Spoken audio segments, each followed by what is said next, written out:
Hello दोस्तों, आज हम एक नया सेगमेंट में आप लोग से बात करने आया हूँ।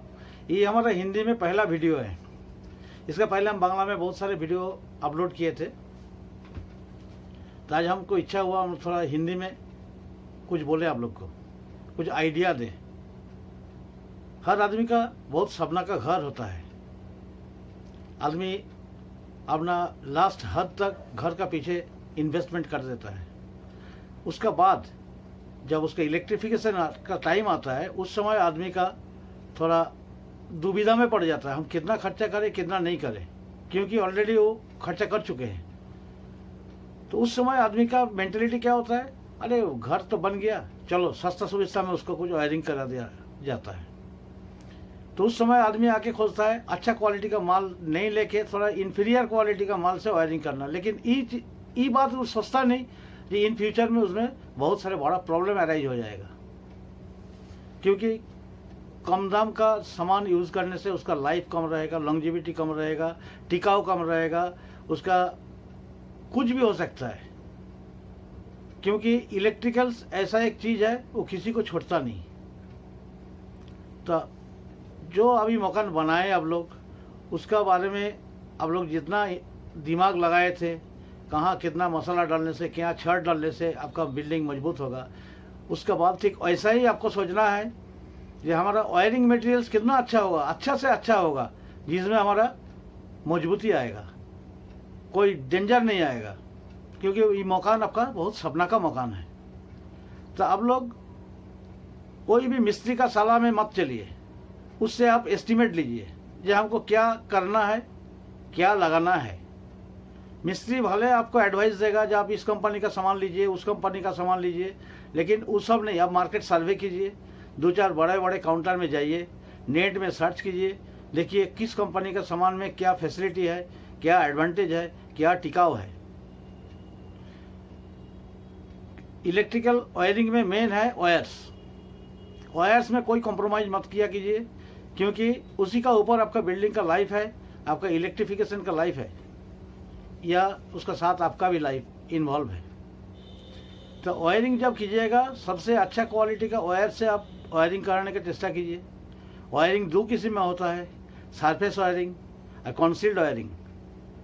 आप दोनों में जा सकते हैं, लेकिन इतना खर्चा करने के बाद कंसील्ड में जाइएगा तो आपका इन्वेस्टमेंट बहुत सारे बढ़ जाएगा, क्योंकि उसका जो हिसाब किताब है और सरफेस वायरिंग में जो हिसाब किताब है, दोनों में बहुत अंतर है।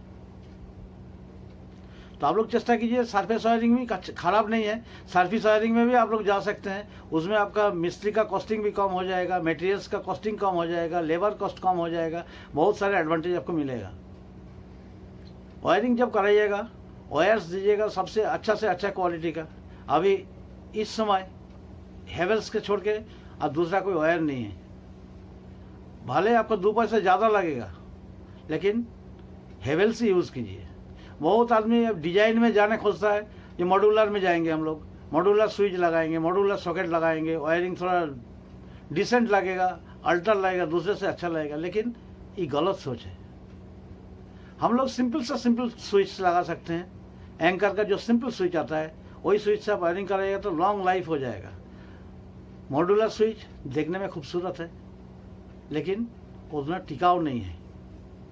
मॉड्यूलर स्विच में बाजार में वैरायटी मॉड्यूलर स्विच है, आपको 20-25 रुपया से मॉड्यूलर स्विच शुरू होगा, आपको 60-70 रुपया तक है। लेकिन आपको अगर टिकाऊ चाहते हैं तो आप जनरल स्विच में आइए, मॉड्यूलर में मत जाइए, क्योंकि हम लोग इलेक्ट्रिकल ट्रेड के साथ जुड़ा हुआ है। मॉड्यूलर से जनरल सिंपल स्विच जो आता है, वो सब स्विच का लाइफ बहुत लंबा है। तो बाकी आपका मर्जी, क्योंकि ये बिल्डिंग आपका है, वायरिंग भी आपका है। आप अगर दिखाने चाहते हैं तो अलग बात है, अगर टिकाने चाहते हैं वो अलग बात है। और मिस्त्री का बात में कभी मत चलिएगा। क्यों?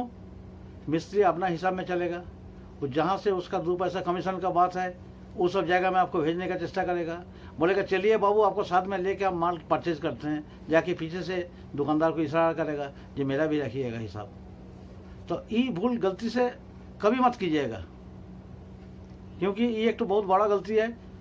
ये गलती से आप निकल जाइए तो आपका बहुत ह्यूज अमाउंट बच जाएगा। मोटा मोटी 5 से 10% आपका बचना ही बचना है। आप अपने परचेज कीजिए, अपना चॉइस में सामान लगाइए, देखिए क्या होता है। और आपका वायरिंग मजबूत होगा। वायरिंग हो गया घर का नर्व्स। हम लोग का शरीर में भेन जैसे हम लोग का खून दौड़ाता है, वैसे ही वायरिंग भी आपका बिल्डिंग का एक भेन हो गया। वायरिंग मजबूत होगा तो आपका घर में इक्विपमेंट्स जो लगाइएगा वो सब भी मजबूत ही रहेगा, वो सब से आपका कोई खतरा नहीं। हमको आज इससे ज़्यादा कुछ नहीं बोलना है, लेकिन अपना मकान अपना ध्यान आप ज़रा संभाल के रखिएगा। ये जो वायरिंग का दोनों सिस्टम बताएं, इसके बारे में डिटेल्स हम बताएंगे आप लोग को नेक्स्ट वीडियो में। क्यों कराइएगा, किस टाइप का वायरिंग कराइएगा। अगर हमारा बात आप लोग को अच्छा लगे, आप लोग का कुछ जानने का है, तो आप लोग कमेंट सेक्शन में आके हमको सवाल कीजिए, हम आप लोग का सवाल का जवाब देंगे। और अगर चैनल अच्छा लगे तो इस चैनल को आप सब्सक्राइब कीजिए, लाइक कीजिए एवं दोस्त लोग से शेयर भी कीजिए। जिनका मकान बना हुआ है उनको भी ये सब सलाह देना है। नमस्ते।